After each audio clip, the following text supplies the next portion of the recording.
Hello दोस्तों, welcome to PK classes. दोस्तों, कुछ लोग एग्जाम की तैयारी तो करते हैं, पर जब पेपर देने जाते हैं तो क्वेश्चन पेपर देखकर लगता है कि ये प्रश्न कहाँ से आ गया, ये तो हमने पढ़ा ही नहीं था, या ये हमारी बुक में तो था ही नहीं। यदि आपके साथ भी ऐसा होता है तो सुनो सुनो सुनो। आप पढ़ते तो हो, पर ये नहीं समझ पाते कि प्रश्न कहाँ से और किस प्रकृति के बनते हैं। आज हम ऐसा ही कुछ पढ़ेंगे जहाँ से प्रश्न तो आते हैं, पर आप उसे पढ़ते नहीं। और अंत में ये भी बताऊंगा कि यदि आप मेरी ये नोट्स फ्री में मंगाना चाहते हैं तो कैसे ले सकते हैं। तो चलिए शुरू करते हैं आज की क्लास। लेकिन उससे पहले यदि आप हमारे चैनल पर नए हैं तो सबसे पहले चैनल को सब्सक्राइब कीजिए और सभी वीडियो क्रम से देखिए, ये मेरा निवेदन है। तो चलिए शुरू करते हैं। विजयनगर साम्राज्य का प्रशासन। पिछले वीडियो में हमने विजयनगर की पूरी राजनीतिक व्यवस्था देखी थी। चारों वंशों का शासनकाल में कौन कब शासक हुआ और किसके समय क्या प्रमुख घटना हुई। आज हम पढ़ेंगे विजयनगर का प्रशासन। दोस्तों, यहाँ से भी बहुत प्रश्न आते हैं और किस तरह से पूछे जाते हैं ये भी मैं बताऊंगा। तो सबसे पहले पढ़ते हैं केंद्रीय प्रशासन। राजा था वो समस्त राज्य का प्रमुख होता था, और जो शासन पद्धति थी वो राजतंत्रात्मक थी। राजा को राय कहा जाता था और इसे ईश्वर के समतुल्य माना जाता था। यानी राजत्व के सिद्धांत में ईश्वर के बाद राजा का स्थान होता था। लेकिन राजा के चयन में मंत्रियों की भी भूमिका होती थी, यानी मंत्रियों से परामर्श लिया जाता था और उसके चुनाव के बाद उसको उसका राज्याभिषेक किया जाता था। और राज्याभिषेक के समय उसको एक शपथ लेनी पड़ती थी, जैसे वर्तमान में प्रधानमंत्री और मंत्रियों को शपथ लेनी होती थी, उसी के समान उस समय राजा को शपथ लेनी होती थी प्रजा पालन और निष्ठा की। इस तरह विजयनगर का जो साम्राज्य का प्रशासन था बहुत कुछ चोल प्रशासन के समान था, बट कुछ अंतर थे, ये मैं अभी आगे पढ़ूंगा। विजयनगर के राजा भी अपने जीवन काल में ही अपना उत्तराधिकारी नियुक्त कर देते थे। चोल राजा भी ऐसा ही करते थे। विजयनगर की शासन व्यवस्था हिंदू धर्म पर आधारित थी, किंतु अन्य धर्मों के प्रति भी सहिष्णुता की नीति अपनाई गई। दोस्तों, कुछ पुस्तकों में मुझे विजयनगर की शासन व्यवस्था धर्म सापेक्ष मिली, यानी हिंदू धर्म पर आधारित थी। कुछ में धर्म निरपेक्ष मिली, लेकिन जो सबको पढ़ के जो मैं निष्कर्ष पर पहुंचा हूं वो है कि हिंदू धर्म पर आधारित थी, लेकिन अन्य धर्मों के प्रति भी ये कट्टरवादी नहीं थे। इनकी सहिष्णुता की नीति इन्होंने अपनाई। हिंदू जैन बौद्ध सभी धर्मों को मानने का स्वतंत्रता थी। अब राजा के बाद प्रशासन में किसका क्रम था? राज परिषद। राजा की शक्ति पर अंकुश लगाने के लिए सबसे प्रमुख संस्था थी। और ये अंकुश कैसे लगाती थी? ये कोई आदेश पारित नहीं करते थे, बट एक न्याय की अवधारणा होती थी, ने विचार विमर्श होते थे, जो सर्वोत्तम विचार निकल के आते थे, राजा उस पर अमल करता था। और इस राज परिषद के सदस्य कौन होते थे? प्रांतों के नायक, सामंत, धर्माचार्य, विद्वान, संगीतकार, कलाकार, व्यापारी और ऐसे ही गणमान्य नागरिक इसके सदस्य होते थे। इसके बाद स्थान आता है मंत्री परिषद का। ये राज परिषद के बाद में आता था और इसका जो प्रमुख अधिकारी होता था उसको कहते थे प्रधान या महाप्रधानी। बस ये जो टर्म्स हैं, ये जो शब्दावली आती है ना बीच बीच में, इसको ध्यान रखना। प्रश्न यहीं से बनते हैं। जैसे पूछा जाएगा कि विजयनगर साम्राज्य में महाप्रधानी कौन था, ठीक है, ऑप्शन आ जाएंगे प्रधानमंत्री या कोई विशेष मंत्री जैसे गृह मंत्री, खनिज विभाग का प्रमुख या पंचायत प्रमुख, ऐसे ऑप्शन आते हैं। तो महाप्रधानी कौन था? मंत्रिपरिषद का प्रमुख, यानी प्रधानमंत्री लिख के आ जाए तो भी यही होगा, वजीर आ जाए तो भी यही होगा। और इस मंत्रिपरिषद की बैठकें कहाँ होती थी? वेंकट विलास मंडप। वेंकट विलास मंडप में इस मंत्रिपरिषद की बैठकें होती थीं।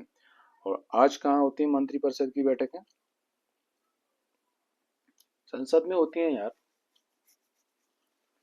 ठीक है। और अब हम पढ़ेंगे प्रांतीय प्रशासन। ये तो पढ़ा केंद्रीय प्रशासन। प्रांतीय प्रशासन कैसा था? विजयनगर साम्राज्य प्रांतों में 6 प्रांतों में बटा हुआ था, और ये जो राजा थे वो प्रांतों के प्रशासन में ज्यादा हस्तक्षेप नहीं करते थे। प्रशासनिक इकाइयों के विकेंद्रीकरण का जो क्रमिक पद सोपान था वो क्रमशः इस प्रकार है। सबसे पहले होता था प्रांत। प्रांतों की संख्या 6 थी। प्रांतों में एक गवर्नर नियुक्त होता था जो सामान्यतः राजकुमार होता था। कौन होता था?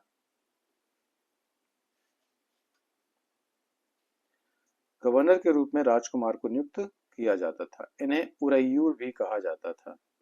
इनको काफी अधिकार दिए जाते थे। ये अपने प्रांत में सिक्के चला सकते थे, नए कर लगा सकते थे, करों को माफ करने का भी अधिकार था। इस तरह समस्त प्रांत की कानून व्यवस्था को बनाए रखने का उत्तरदायित्व इन्हीं पर हुआ करता था।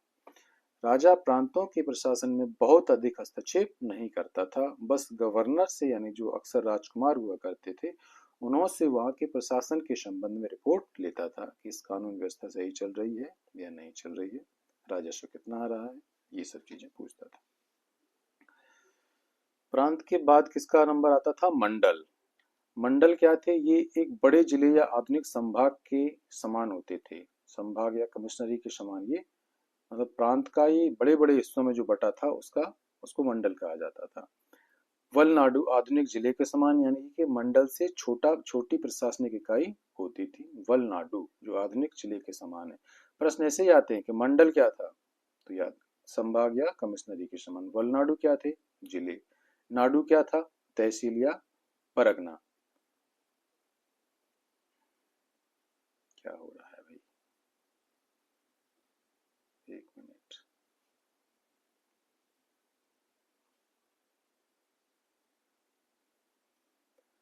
नाडु क्या था? तहसील या परगना। उसके बाद मेलाग्राम। मेलाग्राम 50 गांव का समूह होता था। स्थल या सीमा, ये कुछ गांवों का समूह होता था और प्रशासन की सबसे छोटी इकाई थी गांव। अब यहाँ से हर एक जो शब्द है वहां से एक संभावित प्रश्न है। मंडल क्या था?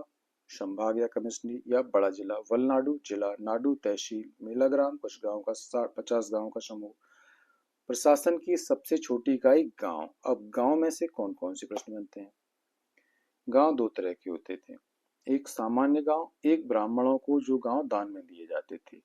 तो सामान्य जो गांव होते थे उसकी सभा उर कहलाती थी और ब्राह्मणों को जो गांव दान में दिए जाते थे उसको बोलते थे ब्रह्मदेय। तो ऐसे ब्रह्मदेय गांव में जो सभा होती थी उसको बोलते थे चतुर्वेदी मंगलम। गांव में ग्राम सभा होती थी जिसका नाम होता था उर, और जो ब्राह्मणों को गांव दान में दिए जाते थे उसकी ग्राम सभा का नाम होता था चतुर्वेदी मंगलम। और ये ग्राम सभा को अपने ग्राम प्रशासन को चलाने के लिए काफी अधिकार दिए जाते थे, यानी ये राजस्व वसूल करती थी, दीवानी फौजदारी मामलों का निपटारा भी करती थी और इस तरह ये कई काम करती थी।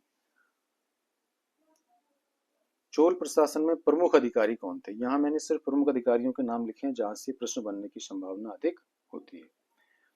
सैन्य विभाग का प्रमुख होता था दंड नायक। सैन्य विभाग को क्या कहा जाता था? कंदाचार। ये शब्दावली भी याद रखना सब। दोस्तों जो जो नए नए टर्म्स आते हैं उनको याद रखें, बार बार पढ़ें क्योंकि प्रश्न वहीं से बनते हैं। कंदाचार क्या था? सैन्य विभाग। दंड नायक इसका प्रमुख होता था। मंत्री परिषद का प्रमुख होता था महाप्रधानी। अभी हमने देखा महाप्रधानी, मंत्री परिषद का प्रमुख, यानी कि आज के प्रधानमंत्री के समान। सभा नायक, मंत्री परिषद का अध्यक्ष, यानी एक तरह से कहें तो ये आज के लोकसभा के स्पीकर के समान। सभा नायक। रायसम, वर्तमान में मुख्य सचिव के समान रायसम सचिव होता था। कर्णिकम, लेखा अधिकारी होता था। पालीगार या पलाय्यागार, जो मुख्य सेनापति था उसको पालीगार या पलैयागार कहते थे। प्रश्न यहीं से आते हैं कि विजयनगर में रायसम कौन था? तो सचिव ऑप्शन होगा आपका। माननीय प्रधान, गृह मंत्री को माननीय प्रधान कहते थे और गांव का चौकीदार तलर कहलाता था। तलर। दोस्तों बोर ना हो क्योंकि प्रश्न यहीं से आते हैं, हमें पढ़ना तो पड़ेगा ही, पढ़े इनको समझे। अब हम पढ़ेंगे नायकर व्यवस्था। विजयनगर में नायंगर और आयंगर व्यवस्था बहुत ही प्रमुख थी और जो सिर्फ विजयनगर प्रशासन में चलती थी और यही व्यवस्था थी जो चोल प्रशासन से इसको भिन्न बनाती थी। तो नायंकर व्यवस्था क्या थी, पहले हम इसको जानेंगे। नायंकर जो मुख्यतः होते थे वो सेना नायक या भू सामंत हुआ करते थे, जिन्हें अपने अधीन एक सेना के रखरखाव के लिए वेतन के बदले भूखंड दिया जाता था। उस भूखंड को कहते थे अमरम। ये शब्द याद रखना। पूछा जाएगा विजयनगर में अमरम क्या था, तो अमरम क्या था? सेना नायकों को दी जाने वाली भूमि अमरम कहलाती थी। और इस अमरम शब्द से बनता है अमर नायक, यानी इन्हें अमर नायक भी कहा जाता था। इन अमर नायकों के दो प्रमुख काम हुआ करते थे। क्या? जो इन्हें भूमि दी जाती थी अमरम भूमि, इस भूमि से प्राप्त आय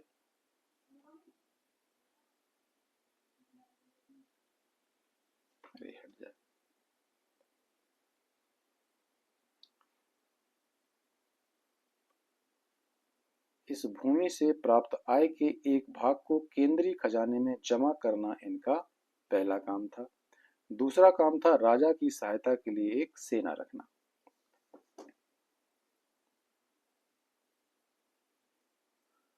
अब प्रांत में दो व्यक्ति नियुक्त हो गए, एक तो नायक और एक कौन? गवर्नर। फिर इनकी स्थिति में अंतर क्या था, थोड़ा सा समझते हैं। इनमें क्या अंतर था? प्रांतीय जो गवर्नर था वो राजा का प्रतिनिधि होता था, जबकि नायक केवल सैनिक सामंत हुआ करता था। नायकों का स्थानांतरण नहीं होता था, जबकि गवर्नर का प्रशासकीय आवश्यकता अनुसार स्थानांतरण होता था और इन्हें पद से हटा भी दिया जाता था। 16वीं शताब्दी में नायकों की संख्या लगभग 200 थी, यानी कि एक प्रांत में कई नायक हुआ करते थे, क्योंकि प्रांतों की संख्या तो हम पढ़ चुके हैं 6 थी। ठीक है, तो ये थी नायंकर व्यवस्था। अब हम पढ़ते हैं आयंगर व्यवस्था। कहीं इसको आयगार व्यवस्था भी लिखा है, आयंगर व्यवस्था भी, तो आप समझ जाइएगा। आयंगर व्यवस्था थी ये ग्रामीण प्रशासन का मुख्य अंग थी। नायंकर व्यवस्था कहाँ थी? प्रांतों में। आयंगर व्यवस्था ग्रामीण प्रशासन में। होती क्या थी? गांव पर प्रशासन के लिए 12 शासकीय अधिकारियों को नियुक्त किया जाता था और इन अधिकारियों के समूह को आयंगर कहा जाता था। ये जो आयंगर पद थे ये अनुवांशिक होते थे, यानी कि कोई आयंगर एक बार नियुक्त हुआ, उसका बेटा भी आयंगर, उसका बेटा, ऐसे वंशानुगत चलते रहते थे। इनको भी वेतन के बदले कर मुक्त भूमि दी जाती थी और उस भूमि को कहते थे मान्यम। जो नायक को भूमि दी जाती थी उसको क्या कहते थे? अमरम।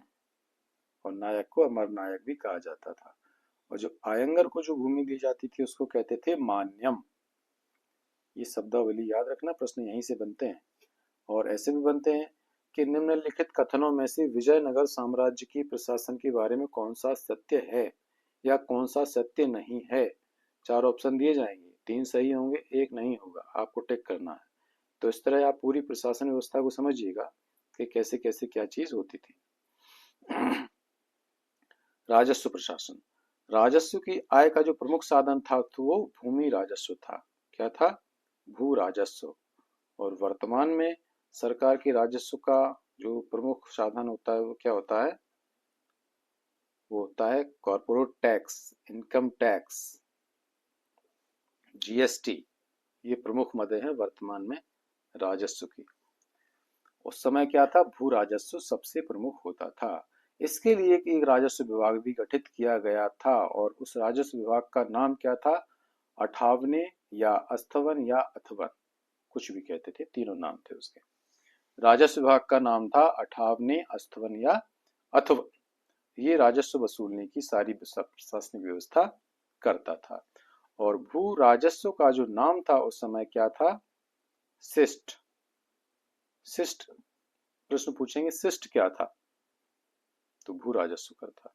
विजयनगर व्यवस्था में शिष्ट क्या था? भू राजस्व कर था। ठीक है, ऐसे याद रखें चीज। और भू राजस्व कर की दर क्या थी? सभी पर ये टैक्स एक समान नहीं लगता था। जैसे वर्तमान में जीएसटी की कई स्लैब्स हैं, लेकिन वो विभिन्न कमोडिटीज पर है। उस समय जो टैक्स की दर थी वो अलग अलग किस तरह से बटी हुई थी? सामान्य लोगों से 1/6 भू राजस्व लिया जाता था, ब्राह्मणों से 1/20 यानी उनसे और कम लिया जाता था, और जो मंदिरों को भूमि दान में दी जाती थी यानी देव भूमि, उससे जो टैक्स लगता था वो 1/3 30। ये 1/30 क्या है? कुल उपज का।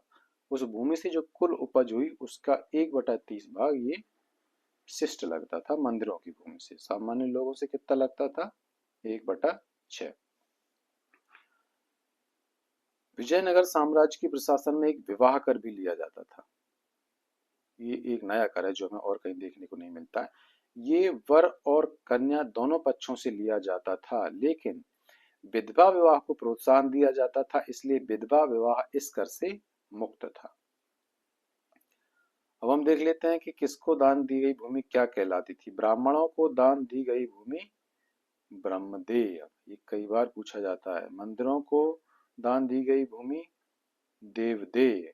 मठों को दान दी गई भूमि मठापुर भूमि।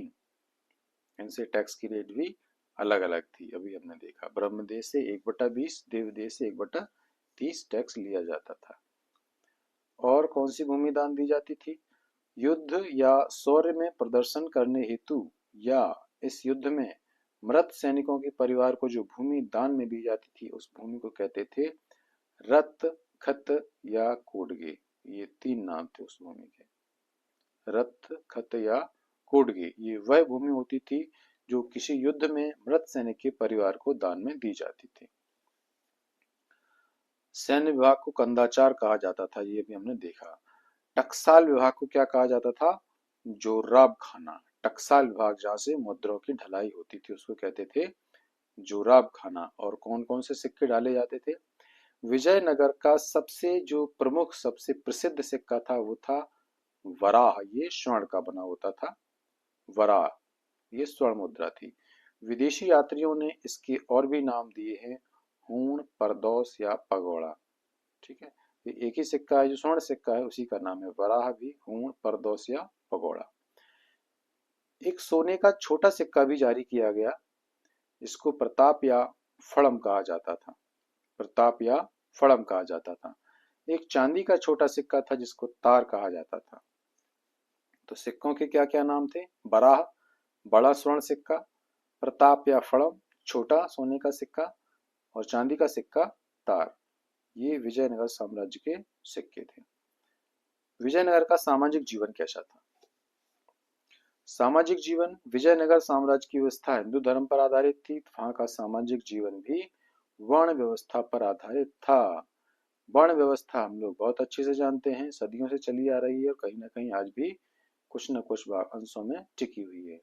यानी कि प्रमुख वर्ग थे ब्राह्मण, क्षत्रिय, वैश्य और शूद्र, और ये उनके नाम थे। ब्राह्मण को विप्रुलु कहा जाता था। अभी ब्राह्मण का पर्यायवाची एक विप्र होता है, तो विप्र से बना विप्रुलु। ठीक है, याद हो जाएगा। क्षत्रिय जो राजा होते थे वो अक्सर क्षत्रिय होते थे, तो क्षत्रिय को क्या कहा जाता था? राजुलु। राजा से राजुलु, ऐसे याद रखना। वैश्य, मोती किरातुलु। मोती बेचना, मोती खरीदने बेचने का काम कौन करते हैं? व्यापारी। व्यापारी कौन होते हैं? वैश्य। तो मोती किरातुलु वैश्य को कहा जाता था। और शूद्र को क्या कहा जाता था? नवलजतरु। नवलजतिवरु। कैसे कैसे नाम है साउथ के, मजा आएगा, पढ़ो। ऐसे अटपटे नाम लेने में बहुत आनंद आता है ना? टंग ट्विस्टर, नवलजतिवरु, वाह, हो गया याद। ब्राह्मणों को अनेक विशेषाधिकार थे। क्या विशेषाधिकार थे? उनको मृत्यु दंड नहीं दिया जाता था। अन्य समस्त वर्गों को मृत्यु दंड दिया जा सकता था, लेकिन ब्राह्मणों को मृत्यु दंड से छूट थी। चैट्टी या सेट्टी और वीर पांचाल ये दो बड़े व्यापारिक वर्ग थे। व्यापारिक वर्ग थे सेट्टी और वीर पांचाल। इस काल में उत्तर भारत से बड़ी संख्या में लोग दक्षिण भारत में आकर बस गए। अब इसका क्या कारण था? उस समय जो उत्तर भारत की प्रशासनिक व्यवस्था थी वो उतनी अच्छी नहीं थी। यानी कि कब? उत्तरकालीन सल्तनत काल में। ये कौन सा था? बाद के तुगलक शासक, सैयद, लोधी वंश। इस वजह से वहां के लोग दक्षिण भारत में भागकर आए कुछ लोग। और दक्षिण भारत में ऐसे लोगों को बड़वा कहा गया। क्या कहा गया? बड़वा। इन बड़वा लोगों ने परंपरागत व्यापारियों के व्यवसाय को हथिया लिया, यानी ये दक्षिण भारत में व्यापारी बन गए। कुछ शूद्रों को उच्च जातियों के विशेषाधिकार प्रदान किए गए। वाह, ये तो एक अलग ही काम है जो कभी नहीं किया गया। इन अच्छे शूद्र या सतशूद्र कहा जाता था। ऐसे शूद्रों को जिनके विशेषाधिकार दिए गए थे उनको अच्छे शूद्र या सतशूद्र कहा जाता था। विजयनगर के समाज में दास प्रथा प्रचलित थी। इनकी खरीदी और बिक्री भी होती थी और क्रय विक्रय को बेसबाक कहा जाता था। अब हम देखते हैं स्त्रियों की स्थिति कैसी थी। स्त्रियों की स्थिति कैसी थी? विजयनगर साम्राज्य में स्त्रियों की स्थिति काफी सम्मानजनक थी। कई महान और विदुषी स्त्रियों के नाम वहां सुनने को मिलते हैं। और स्त्रियां क्या क्या करती थीं? उस समय स्त्रियां मल्लयुद्ध हुआ करती थीं, ज्योतिषी हुआ करती थीं, अंगरक्षिकाएं यानी कि बॉडीगार्ड, सिक्योरिटी गार्ड, लेखाधिकारी, क्लर्क और म्यूजिशियन भी हुआ करती थीं। राजकीय पदों पर इनको बाकायदा नियुक्ति दी जाती थी, यानी कि महिलाओं की स्थिति बहुत अच्छी थी।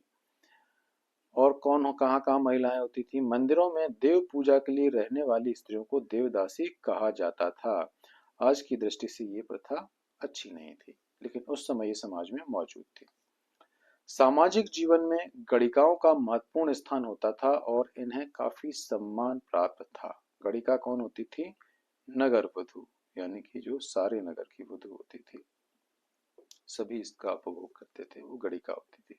उस समय समाज में इसको काफी सम्मानजनक स्थान दिया जाता था। उस समय पर्दा प्रथा और सती प्रथा भी थी, लेकिन सती प्रथा स्वैच्छिक थी। किसी को जबरदस्ती सती नहीं किया जाता था। तो इस तरह सिर्फ एक आध चीज को छोड़ दें तो पूरी सामाजिक व्यवस्था थी वो काफी अच्छी थी, क्योंकि महिलाओं को भी बराबर का अधिकार दिया जाता था, राजकीय सेवा में नियुक्ति होती थी, कुछ शूद्रों को भी विशेषाधिकार थे। तो इस तरह वहाँ की जो वर्ण व्यवस्था थी वो भी बहुत ज्यादा कट्टर नहीं थी। बाहर से जो लोग आए उन्होंने भी व्यापार किया। विजयनगर में मंदिर, मठ, अग्रहार ये सब शिक्षा के केंद्र हुआ करते थे। पृथक से विद्यालयों की स्थापना नहीं थी, ये खास बात है। विजयनगर साम्राज्य में स्कूल नहीं थे, तो शिक्षा कहाँ से मिलती थी? मंदिर और मठों से। विजयनगर की जो राजभाषा थी वो तेलुगु थी और लिपि का नाम था नंदिनागढ़ी। राजभाषा तेलुगु और लिपि नंदिनागढ़ी। और बहमनी साम्राज्य की जो राजभाषा थी वो थी मराठी, यानी मराठी आज कहाँ है? महाराष्ट्र में। यही था बहमनी साम्राज्य। और तेलुगु कहाँ है आजकल? आंध्रा। ठीक है, आंध्रा कर्नाटक का जो क्षेत्र है वही विजयनगर हुआ करता था। तो इस प्रकार हमने आज विजयनगर की प्रशासनिक व्यवस्था पढ़ी। प्रश्न कैसे बनते हैं मैंने आपको बताया। ये जो टर्म्स हैं इनको याद रखना, किसको क्या कहा जाता था, और विजयनगर की प्रशासनिक व्यवस्था से संबंधित निम्नलिखित में से क्या सत्य है क्या नहीं है, इस तरह से प्रश्न आ सकते हैं। तो अच्छे से पढ़िएगा। आप नोट्स खुद से बना सकते हैं और हमसे भी मंगा सकते हैं। अगर आपको नोट्स हमसे चाहिए तो इस दिए गए नंबर पर फोन कर सकते हैं या व्हाट्सएप कर सकते हैं। लेकिन अगर आपने हमारा चैनल सब्सक्राइब नहीं किया है तो उससे पहले चैनल को सब्सक्राइब जरूर करें। तो दोस्तों, इस तरह हमने आज विजयनगर की प्रशासनिक व्यवस्था पढ़ी। उससे पहले विजयनगर की राजनीतिक व्यवस्था पढ़ी थी। विजयनगर भारतीय इतिहास में बहुत महत्वपूर्ण टॉपिक है, कई प्रश्न पूछे जाते हैं। हमने 2 पार्ट में पूरे विजयनगर को पढ़ा है। अगले वीडियो में हम पढ़ेंगे बहमनी साम्राज्य को। दोस्तों, मेरा निवेदन है कि आप चैनल को सब्सक्राइब करें और प्लेलिस्ट में जाकर सभी वीडियोस को क्रम से देखें, ताकि आप क्रमबद्ध रूप से भारतीय इतिहास का अध्ययन कर सकें। और आपको नोट्स चाहिए, अच्छे लग रहे हो तो हमसे मंगा सकते हैं दिए गए नंबरों पर। तो वीडियो को लाइक कीजिएगा, सब्सक्राइब कीजिएगा, दोस्तों को लिंक जरूर शेयर कीजिएगा ताकि वो भी इसका लाभ उठा सकें। पढ़ते रहिए, खुश रहिए। मिलते हैं नेक्स्ट वीडियो में। धन्यवाद।